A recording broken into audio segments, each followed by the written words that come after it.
All right, welcome everyone. Thank you for joining us here at the Dartmouth Cultural Center. This is our 10th in-person meeting of the Bedford Light Fine Arts Club. We also did a couple on Zoom before we were able to go back in person. There we go. All right. Once again, we have an incredibly talented batch of almost entirely new artists. I think we only have one repeat artist. We've got a bunch of new artists to check out tonight, and I can't wait to hear the unique stories of how they discovered their passion, what inspires them creatively, and how they made these incredible pieces of work reality. First off, a little bit about The Light.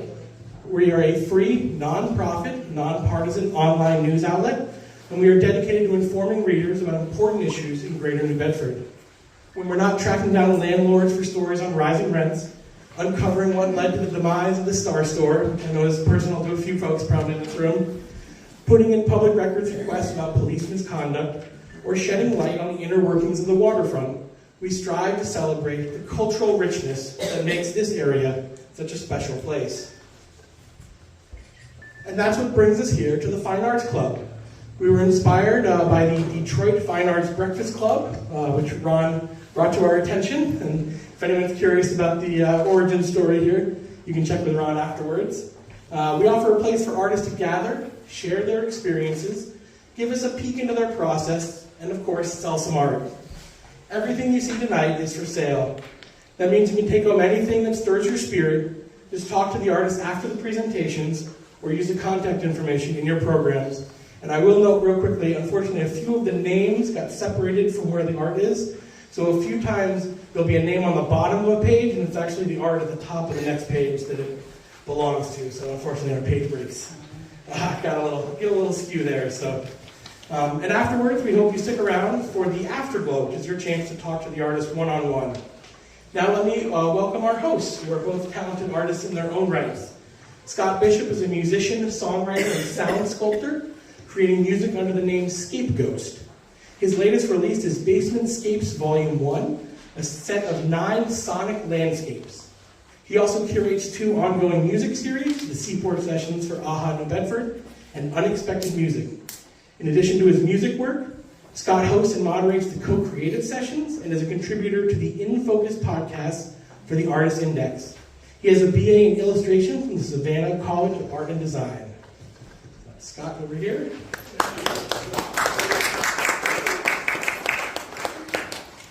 And Devin McLaughlin is a multifaceted artist based in New Bedford. He uses an array of styles and mediums in his art, ranging from classical to abstract.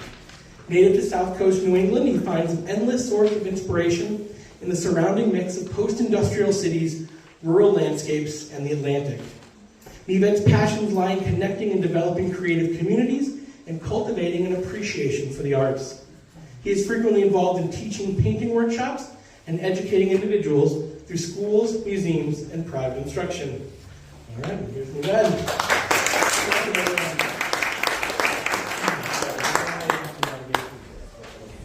Thank you everyone for coming to the Fine Art Club here. I'm going to give you a quick rundown of how this works so we can kind of flow through the night nice and easy. Every artist is going to come up and they'll speak for 5 minutes about 2 pieces of artwork that they brought. Like Brendan was saying, all the pieces are for sale. If you would like to purchase a piece, you just talk to the artist directly at the afterglow. The afterglow is going to be the time after all the artists present, where we can kind of mix and mingle and hang out for a little bit. I do ask everybody right now, take a minute to turn your phones off, make sure there's no ringers or anything like that. Artists, when you come up, please make sure that you're using the mic and speaking directly into it. After each artist talks a little bit about their work, we're going to open it up for questions if we have time from the crowd here. We might have some questions ourselves, and then if you don't get your question answered, no worry, that comes at the afterglow. All right. The Q&A, again, is only 5 minutes long, but it's not a strict 5 minutes. Try to keep it within that time frame, but we'll give you a little bit of a heads up if you're going over, or if you've gone under, we'll just keep you talking. So don't worry about that. Our very first artist that we're going to have up tonight is going to be Cuddy from New Bedford. Jen has 2 pieces up titled Use the Cancer and The Whole Wide World. Jen, you can come up and talk about this. And when Jen's wrapping up, the next artist in line, which is going to be Thomas, once you see us taking the artwork down, you can go and grab your work and switch them out on the easels. Here you go, Jen. Hi, thank you. My name is Jennifer. I've been painting for about a year and a half. I've never painted before this. I've done sketching and I've done some sculpting, but I decided about a year and a half ago that I wanted to learn how to paint, and Devin was a great person to help me realize that. The two pieces that I have here, the first one is called Use the Cancer, an old joke about obsession. And it comes from a place that my mother had passed away from lung cancer about over 10 years ago, and I became obsessed with this subject. I had drawn, sketched about, and sculpted about 1 million times a figure just taking breath and taking the life out of, the world. And it was many different things before this. It was, it was scary, it was just all different kinds of, and then I came to this all these years later. So it's a personification of lung cancer, and he's sucking the breath out of this world like lung cancer so does. And the breath that he's sucking out is it's formed like the inner workings of the lung, since that's most affected. So that's what that is. And the name comes from a funny joke my mother used to say while she was in treatment. She used to tell me to use the cancer because it's useless. So like if I needed to go someplace and I didn't want to go, she'd just say, use the cancer, that's what it's good for. So that's where the name for that piece comes, because I'm using the cancer. The second piece is called The Whole Wide World. And in that piece, it's kind of strange because it does represent the pandemic for me. It started during quarantine. I was with my son and we were both quarantining. He was, studying school at home and I was working, from home. And we would create paint pours, and that's what we did like day in and day out. We would just pour paint on just as many canvases as we could get. And I didn't discover the paint pour again until all these years later.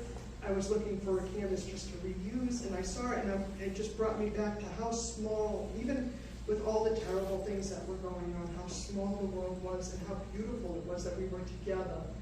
And, I thought it was fitting because after looking back, it just reminded me now that, the world is still so small, and it's gotten so old and tired and a lot grayer than it was before, which is the representation of the old man on that painting. So it's just my representation of the whole wide world after the pandemic.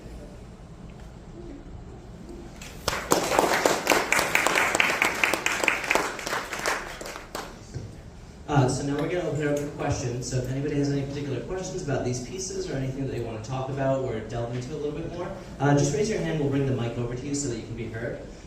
Jen, one more I was going to ask about is the colors that you use in your artwork seem to be really dark and muted, a little bit more dismal, and it fits with the feel of these two pieces.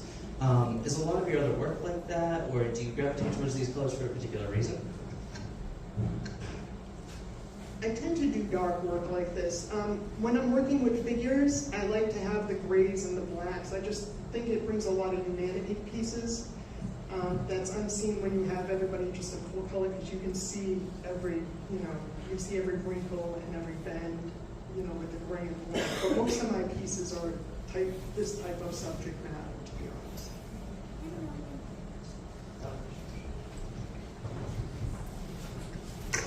I'm just wondering if you found it cathartic, or was it sad, or both? It's a little bit of both, because like I said, that painting there had been done so many times in sketch. And finally, it feels like it's a subject that it's done. After 10 years, that it's finally where I think that it needs to be, and what the vision that I was having in my head is. And it's cathartic that while I was doing it, and it's just like final. It's a great period to the end of that whole statement era. Any other questions? What medium do you use? It's acrylic. When you work through a piece, do you start right on the canvas? Do you start with a sketch? How do you develop it? Or how many different iterations do you go through before you actually land on a final piece? This one here was, like I said, about 3 times I had sketched this idea out.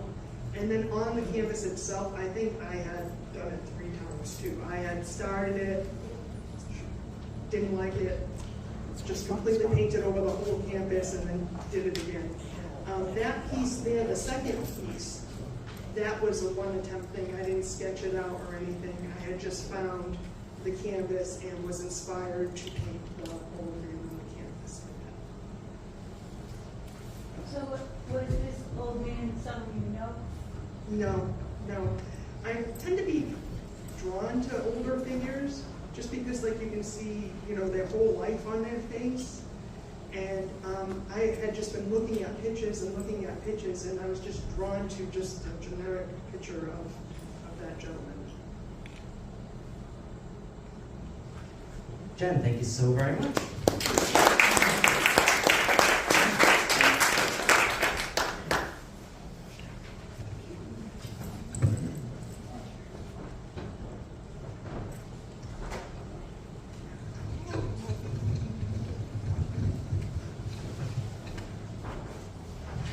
The next artist coming on up, let's see, it's going to be Thomas here.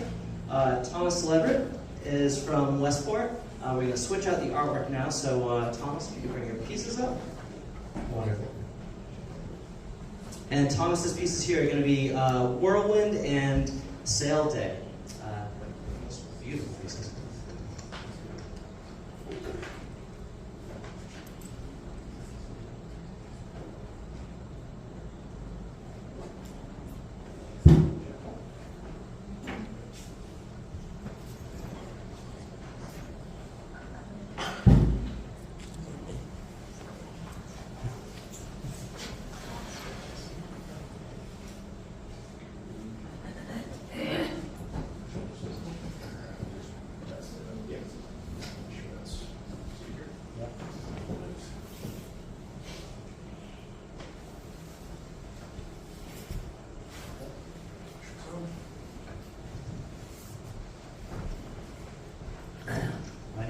Leverett, I'm a self-taught artist from Westport. First painting, Whirlwind. This is mostly done with a palette knife. There is some brush strokes in there.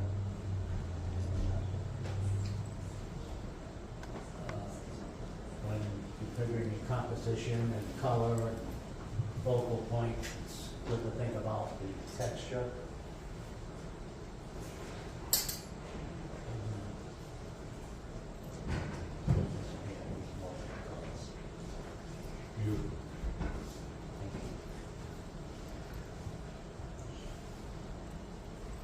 I have a lot of smaller abstracts, just a few big ones.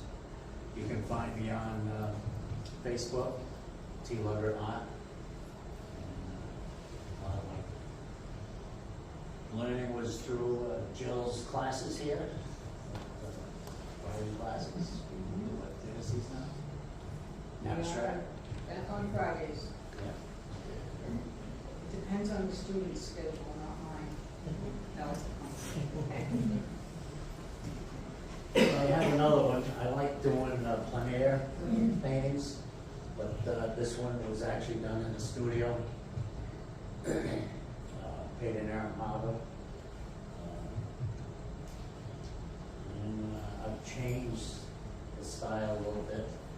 Sometimes I just put a couple sailboats in there and do a little different beach scene. I like doing seascapes, landscapes, do some animals, charcoal, pastel.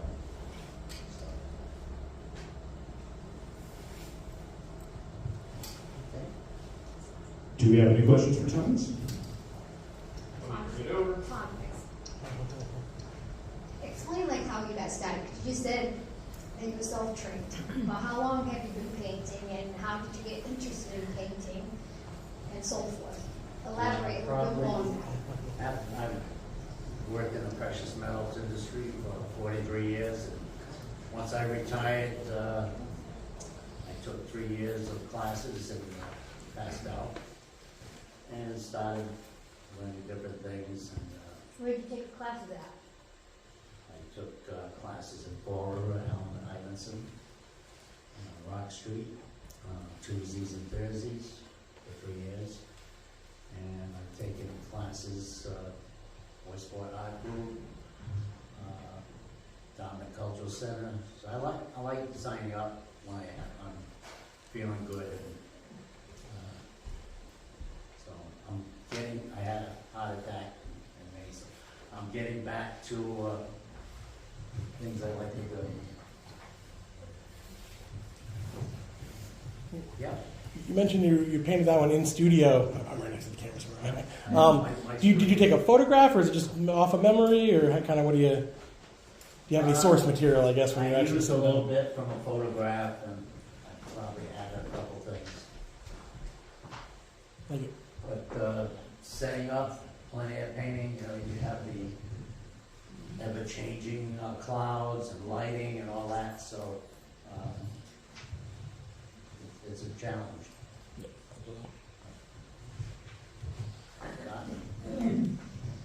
Tom, when you're painting abstract, how do you get to the point where you take a look and you say it's done, and then you walk away and you know that's it?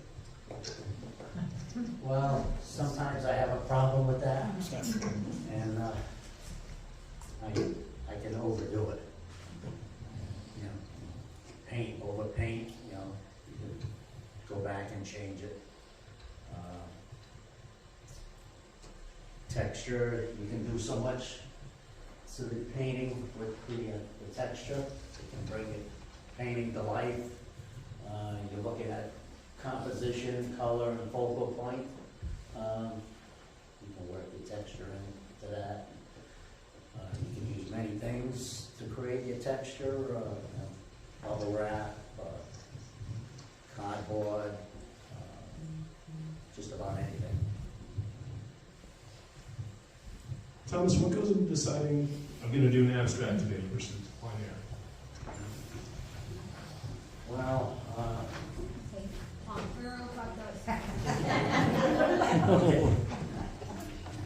I like them both, So I'm back and forth. I have 3 paintings on abstract that I'm entering in this small holiday painting show. And I have some snowy scenes that I'm entering into another show. So I go back and forth. So Tom, I really, I like this abstract, and I think you have a good name for it, because it feels like it has so much motion. What did you do to keep your paint wet enough, so it looks like your paint like mixed on the canvas? Yeah, I use golden paints, and I add some additives, so it doesn't dry. You use retarder. It doesn't dry too fast. I've run into that problem on plenty of paintings outside, and the temperature, and the wind, constant. Well, it looks like you have nice, like the colors mixed. Yeah. Thank you. Do we have any other questions? Oh. I just want to say how outstanding this abstract is, the colors, the explosion, the dynamic that brings it all together. It just seems to be, you feel much, you express more freely in that. Do you enjoy that more than, yeah, I mean, it's absolutely stunning. And I just want to applaud you. Absolutely stunning. Thank you. Any other questions or comments? All right, Thomas, thank you very much. Thank you.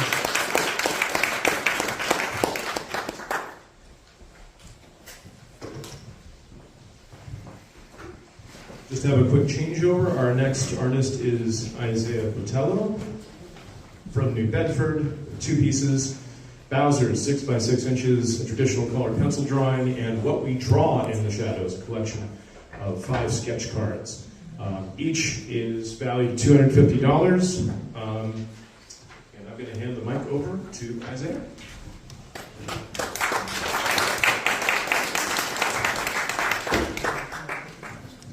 Hello everyone, my name is Isiah. I'm a self-taught artist from Bedford. I actually just started in colored pencil illustration last year, back in July. So I've come a bit of a way. What We Draw in the Shadows illustrations were actually done a couple months ago. They were part of teaching myself how to do ink drawing. Usually I work in either colored pencil or graphite, so kind of changing medium is something that I like to do a lot. I actually just this year started going into being a full-time artist. After I had a really encouraging start on TikTok, I started doing process videos and basically just showing people how to do things and tutorials. And pretty quickly I got, I think now I'm at like 60,000 or something like that, which is pretty encouraging at the start. But yeah, there's not too much to say about them. I do like to work really small, just because it's like, it pulls people in, it makes you look at it. So to try and get a lot of detail in something so small not only takes a lot of kind of dexterity and focus, but it kind of requires you to get close and actually think about the person or whatever the subject of it is. Yeah, that's about it if anybody has any questions.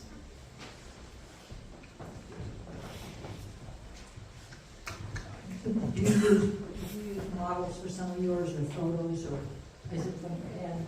I usually use a photo reference, although a lot of the times I change certain things. Sometimes I'll change their expression, I'll change where they're looking, any number of things. Occasionally, a lot of the times I draw without reference, but usually if I'm doing something like a full color pencil piece, I'll have a pretty clear reference, and I usually change the colors. So instead of doing realistic colors, I actually prefer to do a bit more dramatic colors. I like going more saturated. I like to use, so some techniques I like to use specifically tenebrism and fogism. So I like to go to absolute black, and I like my colors to be kind of realistic sometimes. Isiah, Bowser is so wonderfully three-dimensional looking. I'm just wondering, what was your inspiration for that piece? I've always liked Mario. The movie was coming out, and I saw a couple of the renders of him, because it was before they had released the poster or anything when I had done it. So I kind of just looked up one of the like preview images, and I was like, I kind of want to do that. And when I looked it up, it was kind of grainy. So I essentially just had to take it and kind of figure out a lot of the actual depth of it, because it was very kind of blurry and all that. And actually, both of these pieces, the entire process for them you can watch on my TikTok from start to finish. So if anyone's interested in that. And if you go to our Fine Arts Club website, we link to a couple of the TikToks that he did these on, so you can find your way there. I just want to say, I just love this first piece. This collection, this first piece, and as you talk about working in a small range with great detail, you landed it. Just brought me into like Cat Lady and all these intense characters that if not looked at very closely, you sort of miss the essence. Absolutely profound. I thought it was well done. Love the girl with the ears. Just love the girl with the ears. I have a question. What brings you to pop culture subject matter versus, say, people you know or other scenes around the area? I think a lot of artists, one of the things that you tend to see them do is draw either like photographs of themselves or their friends or photos that they have set up. And I've always thought it was interesting that a lot of fine artists don't necessarily find themselves drawn too much to pop culture. And I think that that's incredibly strange, especially when you think about old school arts and like the original fine arts. Every single one of that was pop culture. The gods were the pop culture in like Greek and Roman mythology and all the stuff like that. That's what they put on things. That's what their stories were told about. Odysseus, Theseus, things like that. And the closest thing we have is like superheroes and movie stars. That's the things people recognize. And when people recognize something that you're working on, they can tell if it's wrong. They can tell if it feels right. And also, it's just a challenge to get the actual feeling through. I love that. It kind of also relates back to how people can connect to those things more because they're exposed to it on a more regular basis. Any other questions? Thank you very much. Oh, thank Everyone stole questions. Do you have a favorite medium? I really love colored pencil the most. Like I said, I started it last year, and I've done a ton of stuff in it. So it's currently my favorite medium, but I work in so many, so it's... And I encourage everybody at the Afterglow to take a close look at that right near it, because once you see that detail up close, oh man, it jumps out at you. Perfect. Thank you so much.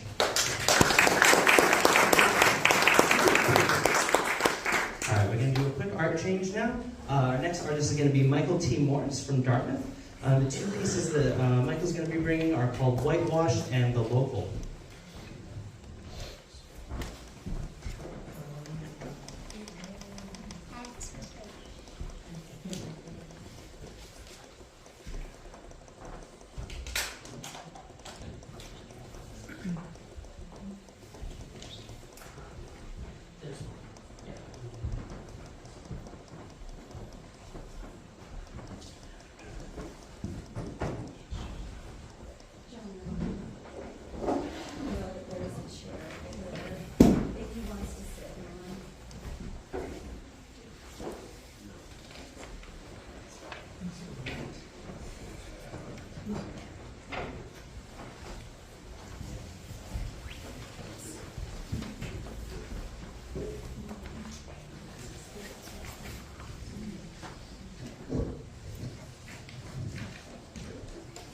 Testing. Okay. Hello, my name is Michael. Michael T. Morris Photography, and I'm a self-taught photographer about 9 years now. I started out doing portraits with like families, my children, and I kind of really like architecture and real estate, so I started doing stuff into that. And then the pandemic came, and I switched up everything. I needed to get out of the house and look around and see what was going on. So I remember like growing up in Dartmouth, my childhood, a lot of like places that I really liked going to. I started taking pictures of street signs. And from there it snowballed into what I'm doing today. So just a simple little sign turned into this whole project that I do now. This sign is actually right down the street. It's on Elm Street in Russell's Mills. And the original sign is green.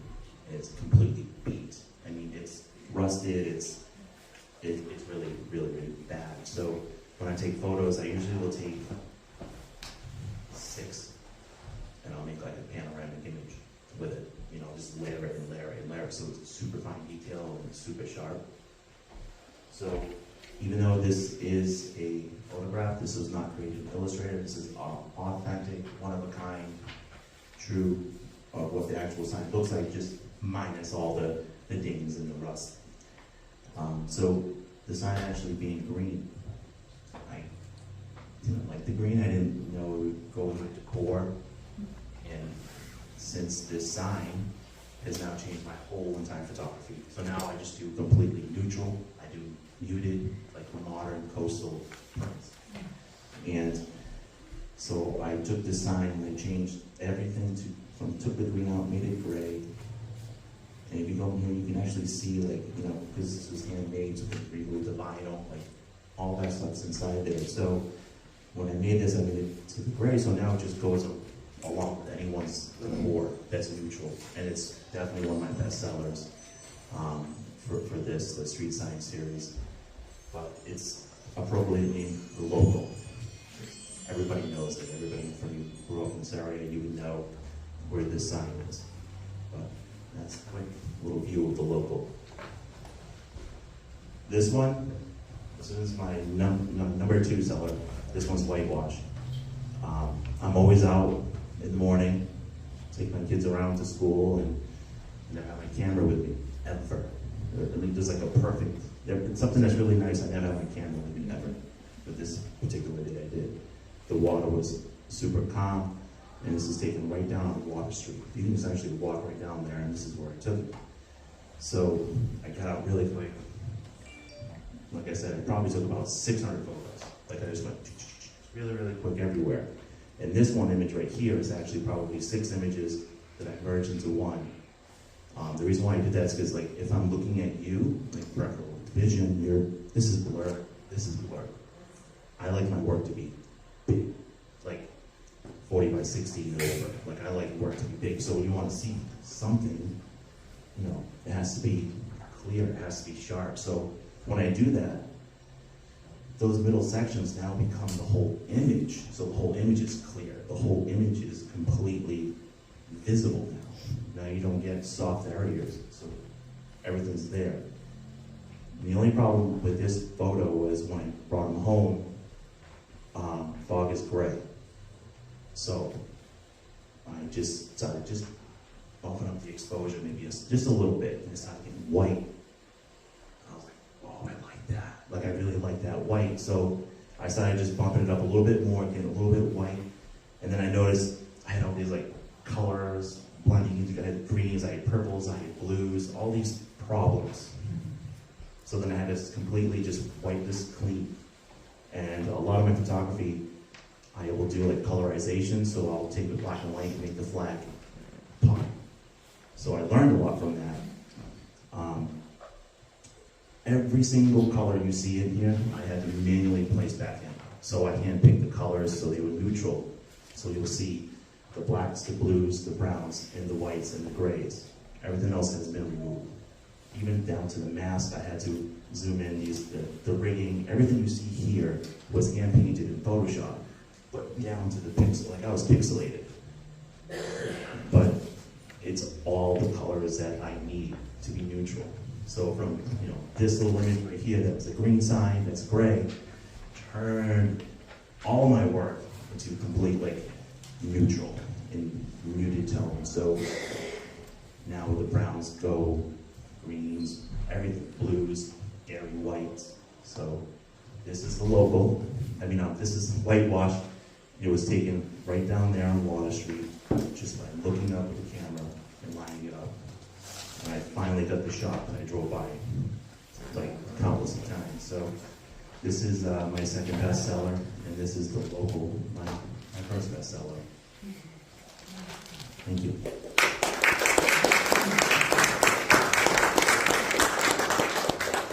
Question for you about the print of these. It's this one here. Is this a canvas print? It's a canvas.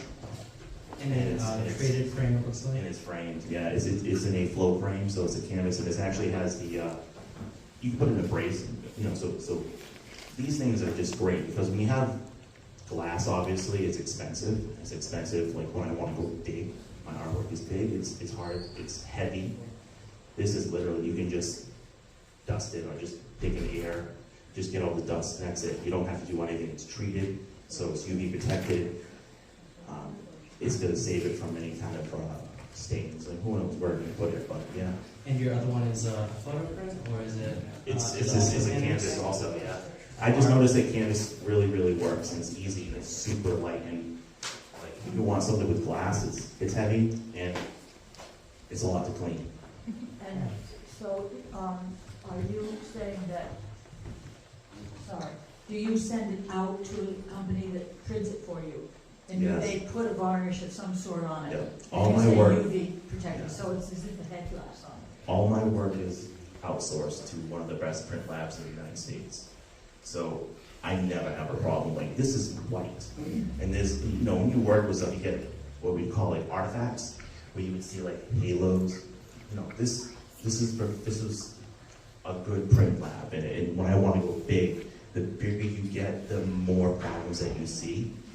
But like, you know, so yeah, it definitely, you just go to a better print lab. If I was going to do it at home, I wouldn't be able to do this, but I'd rather have the bigger print labs with their, $100,000 machines compete for each other instead of me at home, I'd let them do the work.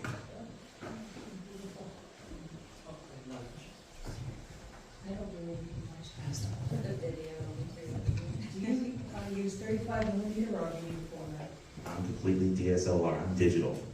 But you're using a camera to take pictures? Yeah. 35 mil. Well, this was taken with the 50 millimeter lens. So, and these are 50 millimeters too. But yeah, the DSLR is a standard 35 millimeter, but I put a 50 millimeter lens on it. Yeah. Can you share what camera you use? Yeah, it's the Canon Mark III. It's an older one.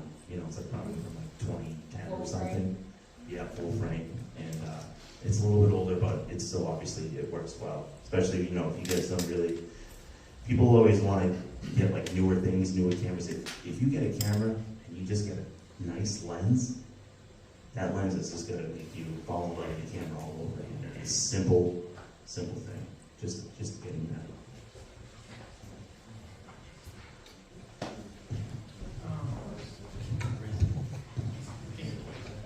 Why did you use a 15 millimeter lens? It's what I had on me. It's what I had available.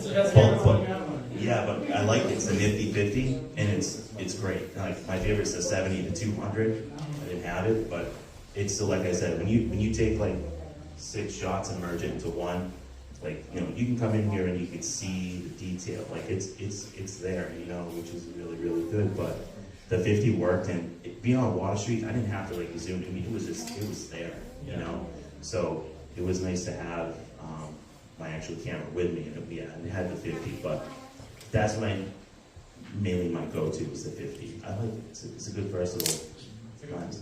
Yeah. It won't break the bank, so. Thank you so much.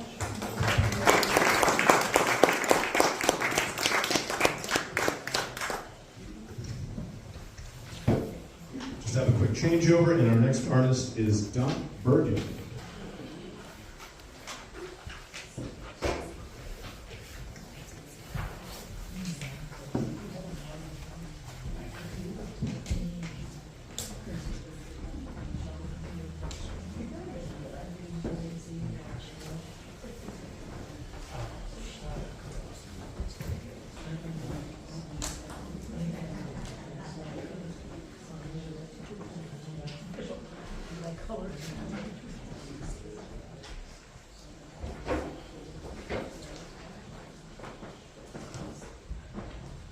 Is from Little Compton, and she has 2 pieces.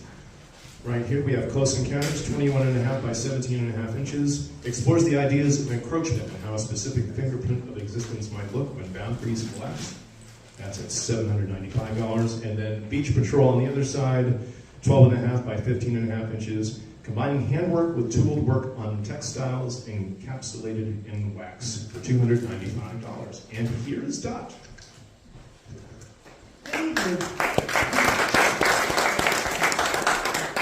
My name is Dot Bergen, and I'm an abstract encaustic artist. I'm actually trained, my advanced degrees are in invertebrate zoology, so arts and sciences and nature profoundly influence my work. I am an encaustic artist, so I paint with beeswax. So I will get into more of that in just a minute. But just a quick fact, to make a pound of wax takes 448 bees, 14 million flowers, and 7 pounds of honey to get 1 pound of wax. So I'm very thankful for our pollinators. So I brought these 2 pieces because they illustrate 2 very different ways in which I paint with wax. This piece, Close Encounters, is 100% wax. It's multiple layers, maybe 10, 12, 15 layers of wax with varying translucencies and opacities. I build up all the layers and then I carve them back to expose juxtaposed opacities, and it gives my work a mineral-like quality. And it reminds me, some of my work is very much like a geode, very geologic, mineralized, crystallized, that sort of thing, because you have translucent layers echoing up through the other opaque layers. In this piece, I explore patterns of proximity and coexistence. And so you can imagine this might be the side of a barn, weathered, exposed to the elements. It could be an aerial view of urban sprawl in the city. It could be a little patch of grass where you might have all the flora and fauna coexisting and impacting one another. It's up to you, it's your lived experience, it's how you interpret the art, it's what touches you, and that's what it becomes. Here, this piece is called Beach Patrol. Again, it's another wax piece. However, in this instance, I take natural fibers and I saturate them in the wax, embed them in the wax, and then carve around them, paint over them and carve around them, sculpt them and shape them. So in Beach Patrol, I've presented a couple of portals to draw you into the painting with references, object references about the beach. So we have a flag, we have a towel, we have waves. This painting is a piece that's on the verge of change. If you blink your eyes, the wave might crash, the flag might blow away, the towel may be inundated with sand. Again, it's your lived experience. If you can enter into the painting, do you hear the waves? Do you smell the salt? Do you feel the wind? It's what you feel. It's your lived experience when you go to the beach. This is more representational. Typically, I'd say 95% of my work is abstract. This is an abstracted representation of the beach in that regard. So working with beeswax, one of the oldest painting techniques known to man. It's over 4,000 years old. If you just took this piece of beeswax and melted it, the melting point is too low and the wax is very rigid, it would break apart. So the wax has damar resin added to it. Right? Damar resin is just sacked from a tree. It raises the melting point, lends rigidity, and gives the pieces a beautiful luster and a shine. So that's how the wax makes all the pieces that I paint archival. And the pieces, they're 4,000 years old, still exist in museums today, clearly archival work.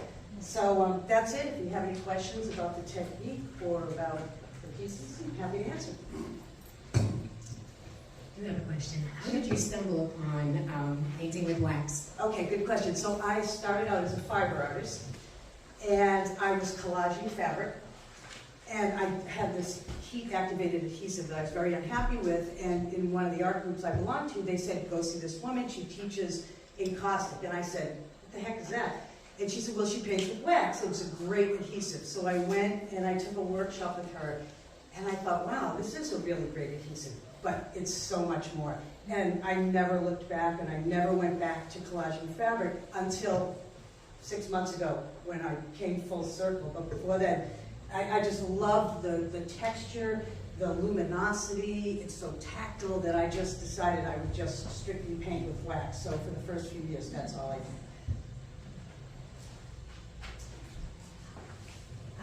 How do you source your wax? So good question. There is a small company up in Kingston, New York. They locally source their wax, and they source pigments from all around the world, responsibly sourced, and so I buy all my products from them. It's the best in the world. I was curious, when you say you paint with the wax, how do you get the different colors? Is it infused with something? Good question. So their wax, I buy my caustic medium, which is sort of like any other medium that you might use, say, with acrylic paint. It's clear. And then I buy something called encaustic paint, which is the wax and the resin with pigment, fine pigment added to it. And this company that I buy my supplies from makes the very fine encaustic paints. And so when I get those, I have a new studio I have set up with a big hood system. So I get a lot of ventilation, and I have 3 big hot plates. And I put the wax either directly on the hot plate, mix my colors, just like you might mix oil paints or acrylic paint, or I put them in vessels, depending upon how much I need. And so I melt the wax to a very specific temperature, depending upon whether I want the piece to be highly textured or whether I want the piece to be smooth. Different temperatures will provide those different effects with the wax. Do you use a brush? Yes. Let's start with this. Yes, I use a brush. You could use a a catalyst or a squeegee. You can use a multitude of different things to apply the wax, but I typically paint with paintbrushes. They come in a block, not in a tube, right? Oh, yes, sorry. So you buy the caustic paints in a block. So it's hard, it's hard at room temperature because it has the resin in it. And then you melt it right on the hot plate to begin painting with.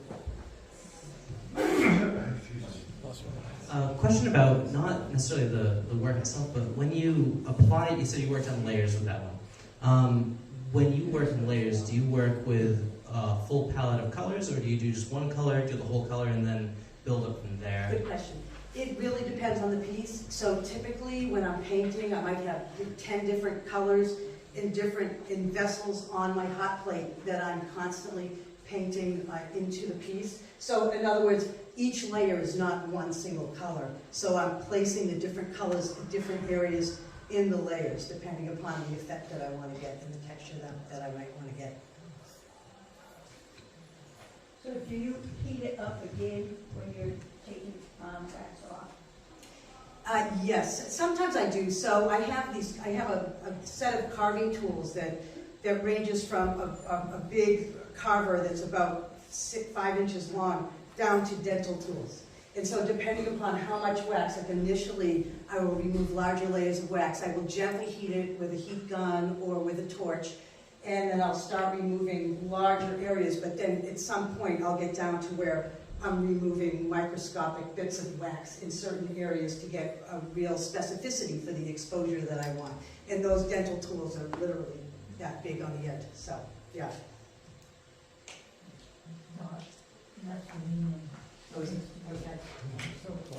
Yeah, there you go. Thank you. Do we have any other questions? Thank you very much. Thank you.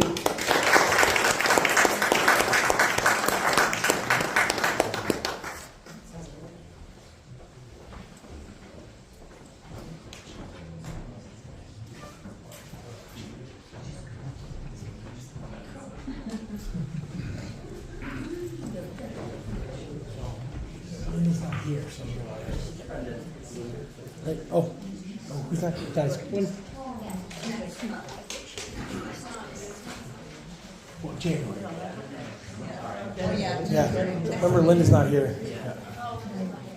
Our next artist is going to be Gregoire Marshall. Gregoire's from North Dartmouth.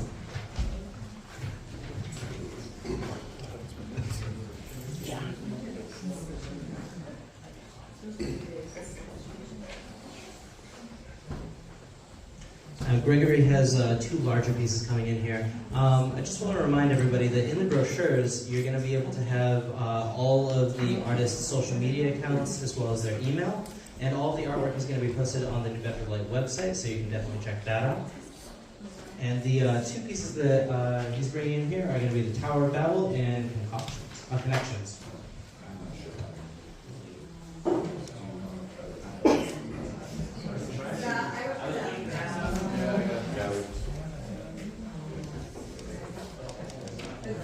Yeah, that's what I thought.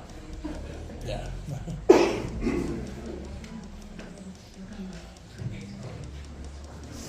Hey, my name is Greg Marshall, and I'm a student at UMass. And through my studies, I've created an online course study for exploring the inner child journey through literature and art.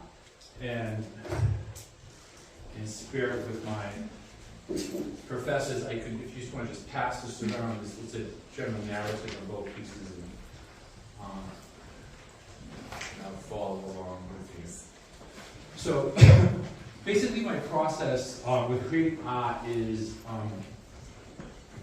journaling, and journaling into your life experience, and then creating through the mediums a new understanding of what you've gone through, and created a new narrative in being able to heal and forgive and move forward. This first piece is called Connections, and this one here is called the Tower of Babel. And to keep it really cohesive, I'll just I'll talk you through this narrative, these connections. And connections is a reflection on life's journey. Connections should be made along the way. The yin, the yang of these connections all may not be sunshine and rainbows. Some of these intersections are great lessons learned to bring out the warrior within into the light. Human nature is focused on perfection. With time tempered, it's realized is all an illusion. As an artist, I heard an artist is better expression as an arsonist. To the ability to burn down the ugly and recreate the beauty in a higher understanding. Like in the art of poetry of the 16th century, to modern poetry, the rules and structures dissipate and make room for the honest, authentic expression.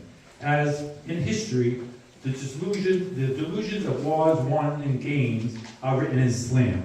To grasp the real lessons are to learn what's in the weeds, losses and the rebuilding that inspires to rebuild a better worldly environment. The forgiveness of oneself leads to the forgiveness of others, and there's no better time to reach out and touch and grasp the hands of others. To give a hand up deepens the richness of one's own soul. The gift is not in the giving, but the opportunity to give selflessly and to draw the path to a better day. For without each other, we have nothing. My hopes in this discovery, the world is all in its inhabitants, creates a palette to create a great masterpiece that is timeless. And as you look in, I've sort of correlated the man's journey, and I break down the collage so it's not so clear that you really have to really look in deep, and I always glorify the woman. I think she's timeless. I think she's the structure of it all, and so I always pay homage to the woman who rebuilds and helps create a better space, and it's called Connections. This other piece, I'm a student. I was at the Stop Store building until the great demise and shut us down and get out in 72 hours. And my professor offered me the studio space throughout the summer, so I spent it in there like in a sauna on steroids and created a collage collection. This one I took a lot of time on, and you know, the fury of when do you stop, when is enough is enough. But the narrative I create for this, because I really find that when you take the time to create a written understanding of what you're creating, it sort of enriches the piece. So I'll begin here. The intent to create the Tower of Babel was once told that we were reaching to heaven and they destroyed us. But in further discovery, the intent was to create a common language of understanding, a single language, lessening confusion amongst humans. Not a surreal concept, until Yahweh, aka God, decided he must confound his speech and create confusion.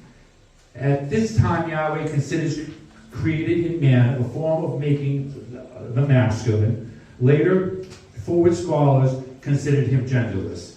With the common language, such conclusions could really easily be solved. History is history, a fabric that can be easily unwoven, only studied and gazed upon back on with the awe of reality. We are here and in the now. We come to learn that the now is the only thing that really matters. The what-ifs sorts out themselves easier only if looked at with a discerning eye. I've created a surreal collage from life experiences, so let me be your tour guide. My vision shows the Tower of Babel built with lustful lies, disordered deceptions, horrific fear, blood-curdling fatal infections, transactions that die tactically transparent.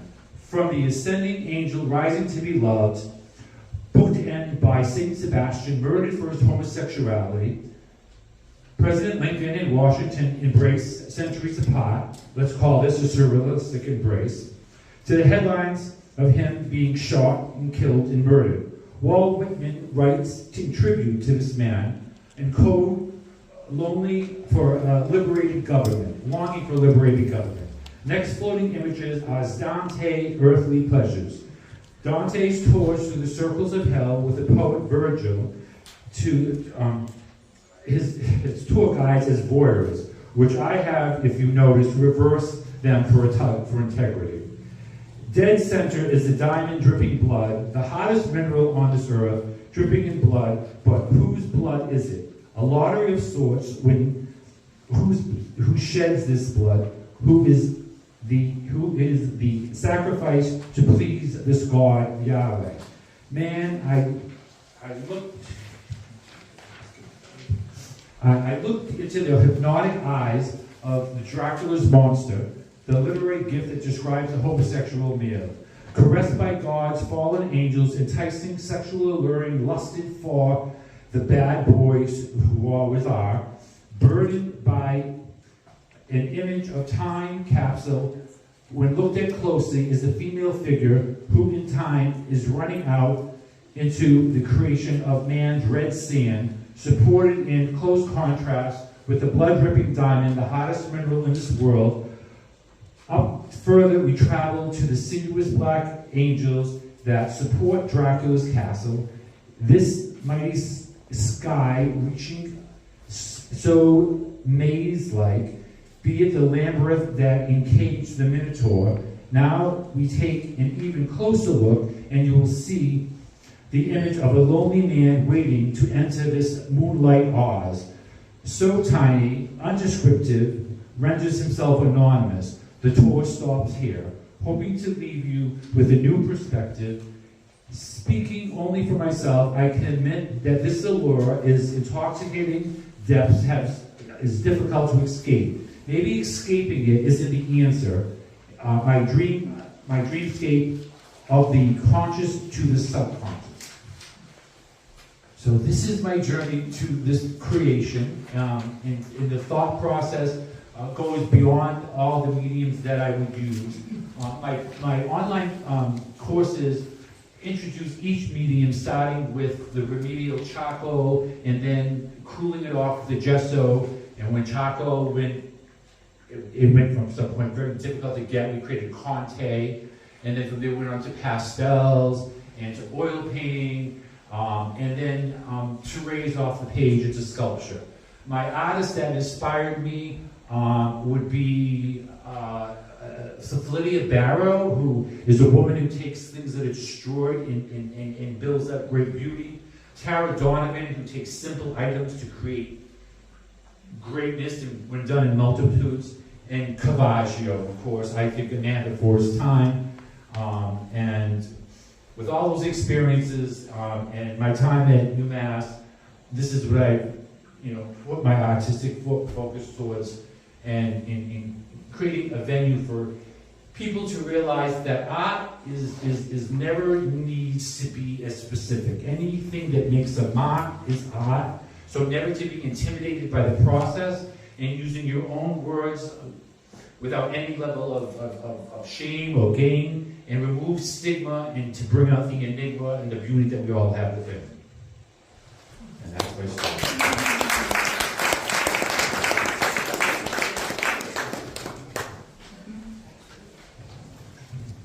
When you are creating a large piece like this, do you keep a journal and write as you go, or do you take, at the end, do you just look back and say, this is everything I was thinking about? Well, it's a great question. A lot of my professors will tell me, Greg, just let go, let it create itself, and I can understand how there's a beauty in that process, but I do think things out with great process. Creating the written journal for me, I have dyslexia and ADDH, so all of that is daunting to me. But if you want a journal, you sit with a cup of coffee with me, and I will bring you on a story ride if you can, that at the end, hopefully, we all make sense of it. But I'm even wondering, the class I'm in now, she wants a journal, and I'll have it. But to me, the written process of the discovery of your thoughts that express is more important than. And even when I start a collage, I'll find joining images, and then I'll just cut. And not even to a place that this all has a puzzle piece that fits together, because it all seems to find its place. And I try to adjust, things such as here, if you look closely, it's the lion, which is the man who comes onto the earth, loses his wings because he's been a bad boy, has to go back to heaven to earn them and come back. And on his side is this beautiful, sinuous angel who's sitting there also lustfully in this and doesn't know what's going to happen with all this beauty he possesses.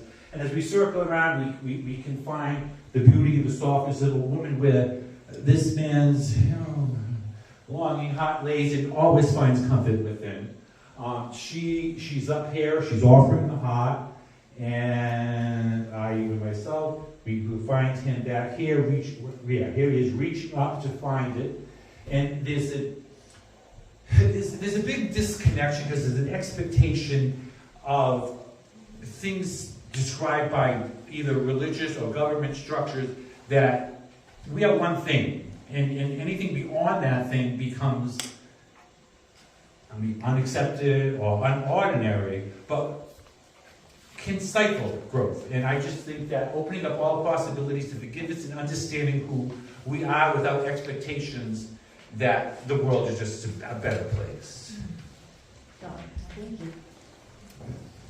I find it interesting, it's fascinating to me that you've duplicated its symmetry over here.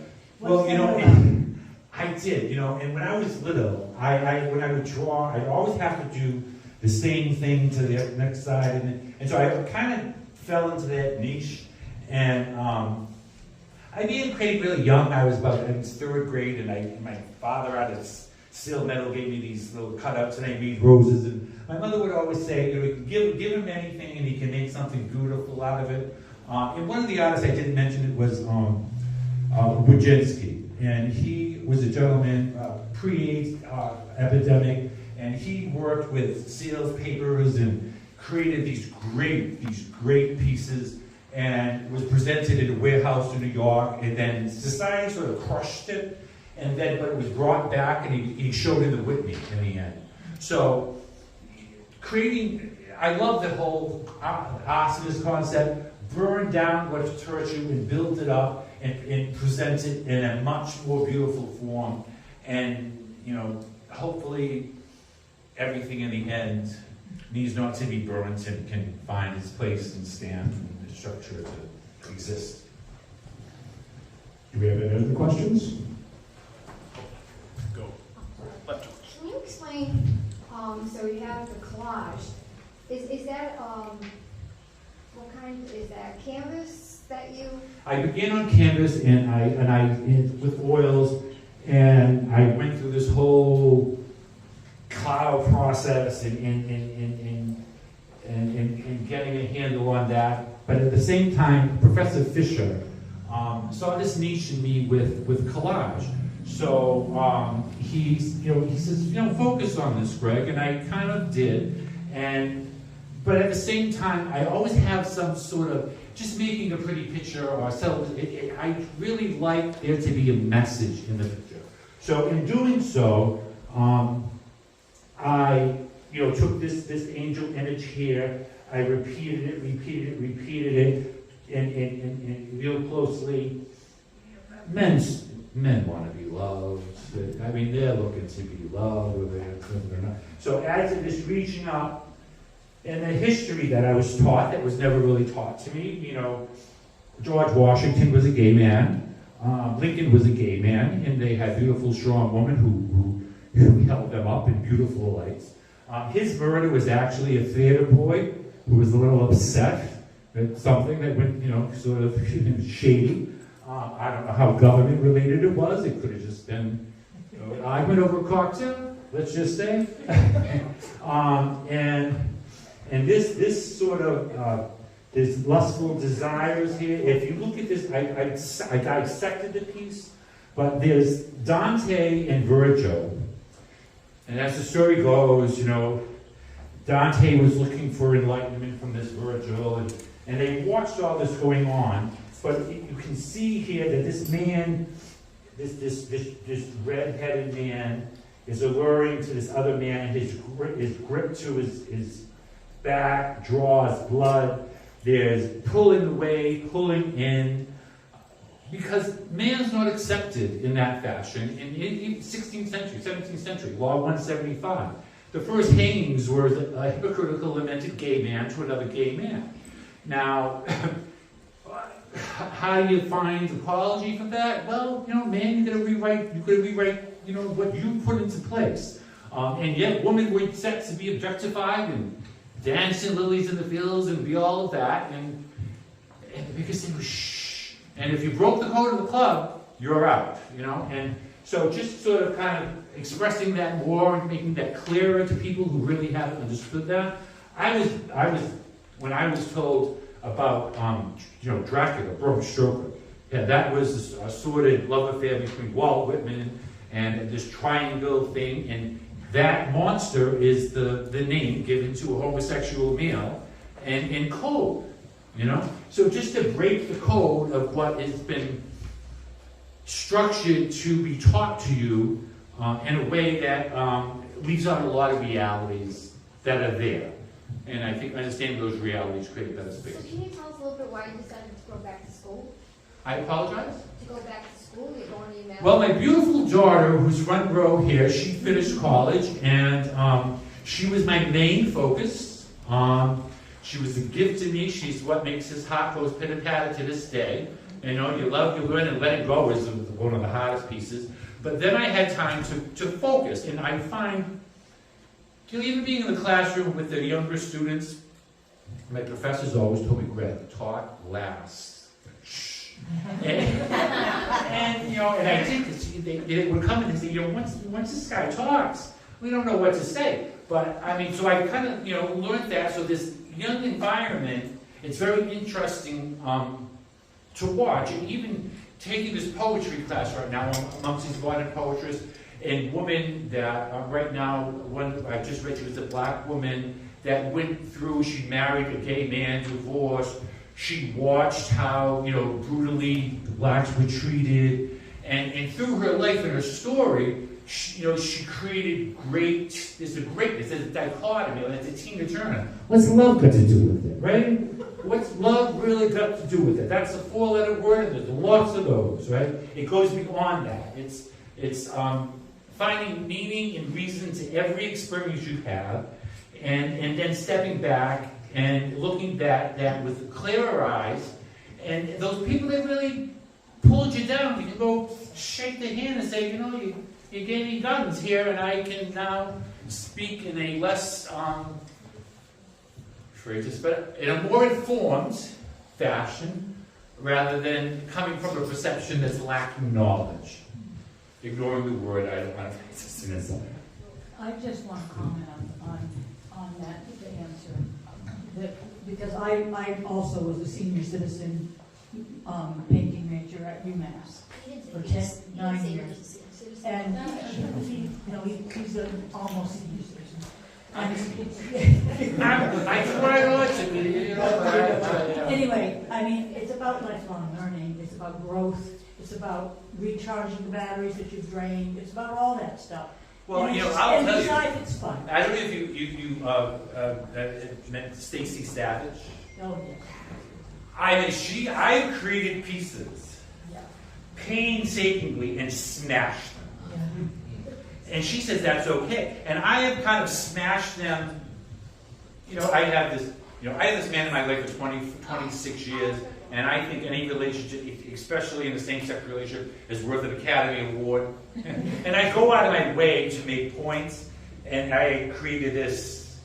And he wasn't getting it. And I says, there you go, bang, right? So she kind of shows you, and I really loved working with her, that you don't need to be tight and perfect. You can smash it, rebuild it, bring it back in. That's that Felicia Barrow, who's recently passed. She would do that. She'd go to construction sites and drag in all these broken pieces and create something fabulous. Tara Donovan, she took a straw.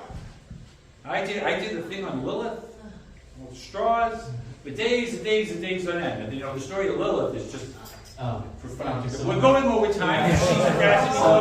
We do have one more artist. If there are any more questions, we'll save it for the afterglow. So we're going to have an after party pretty much. Thank you. So thank you so much.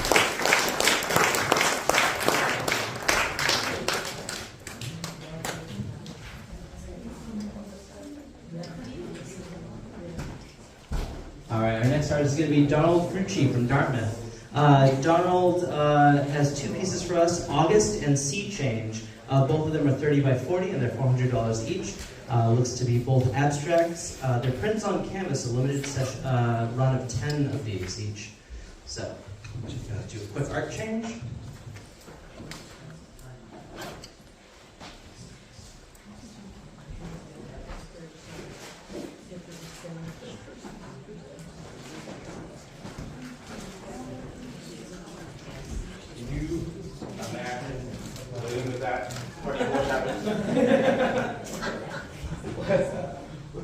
Which is both a pleasure and a challenge.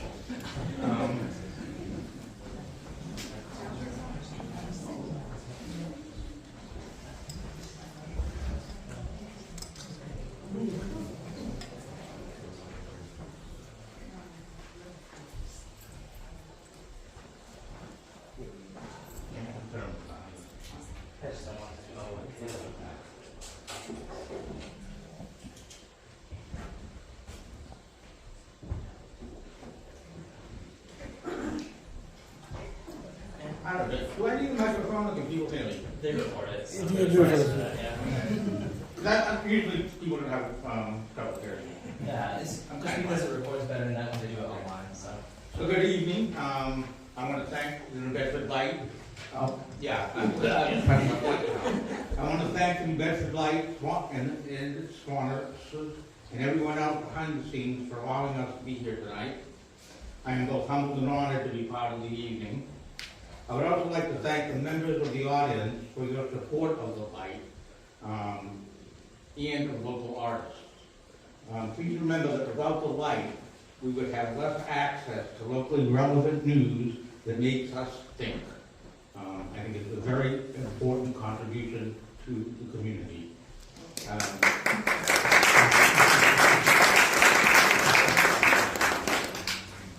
My name is Donald Fruci. I'm relatively new to the arts. I've been a corporate executive for about 20 years. Then COVID came along and I started working more heavily in the arts, and I haven't looked back since. I guess if I had to describe myself as an artist, it would be as an intuitive, abstract colorist. That sounds a bit academic, egotistical, and obnoxious, doesn't it? But it's the best I can do. As a colorist, I attempt to invite you into something beyond shape and color.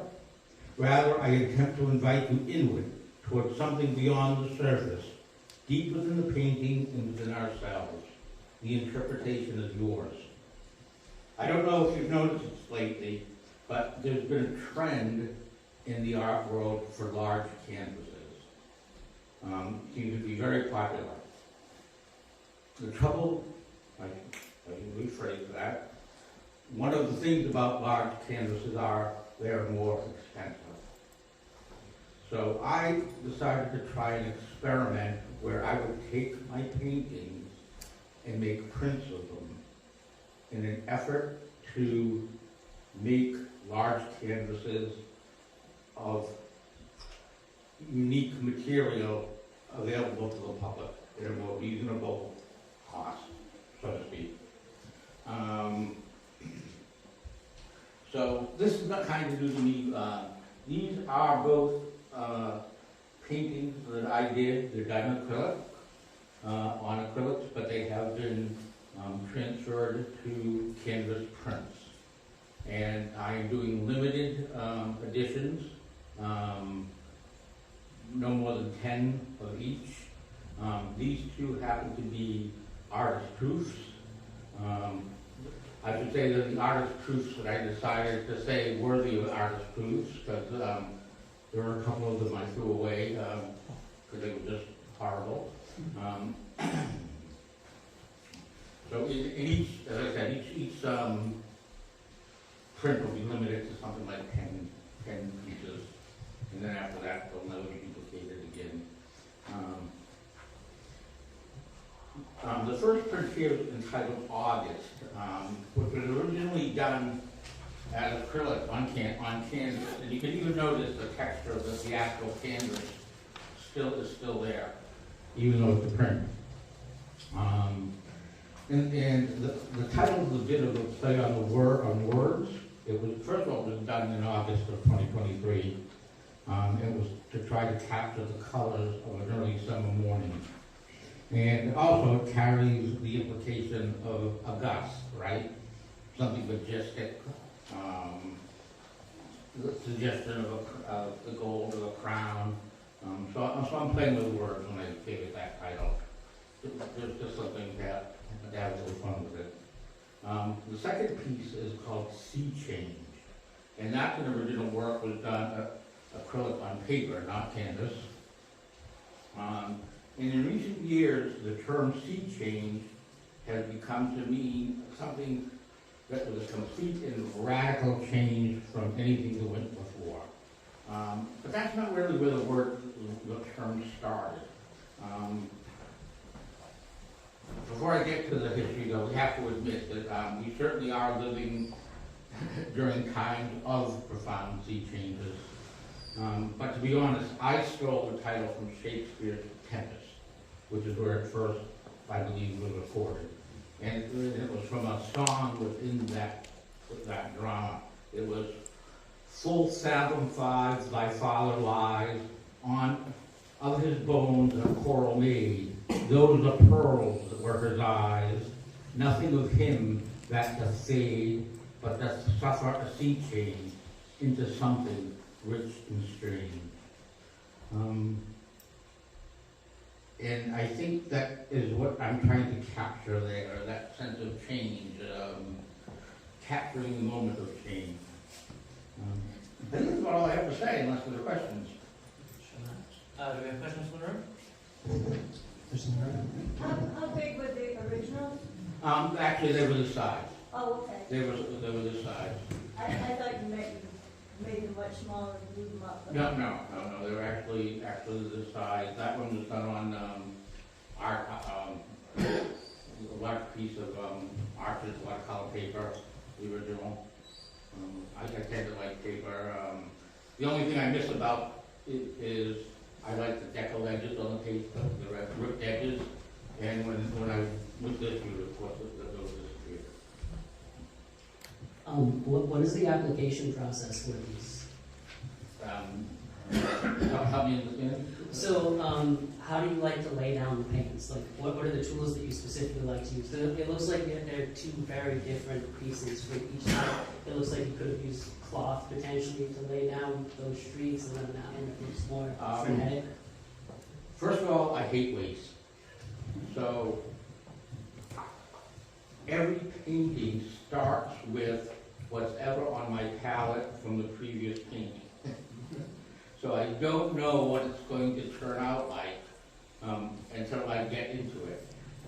Some of the things that you see here were done actually with a squeegee. I don't love brushes, quite honestly. I'd rather use my hands sometimes and get my hands in the paint. As I said, they're all acrylic.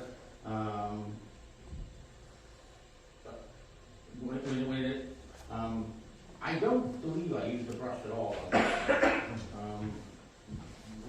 Perhaps to make the circle, the semicircle, but this one, that was quite a bit of brush work on that one. But as I said, I'm never quite sure. I don't have a vision. That's why I call it intuitive. It's sort of like, hey, this is coming out. And someone asked the question about how do you know when to stop? And that becomes intuitive too. You sort of like,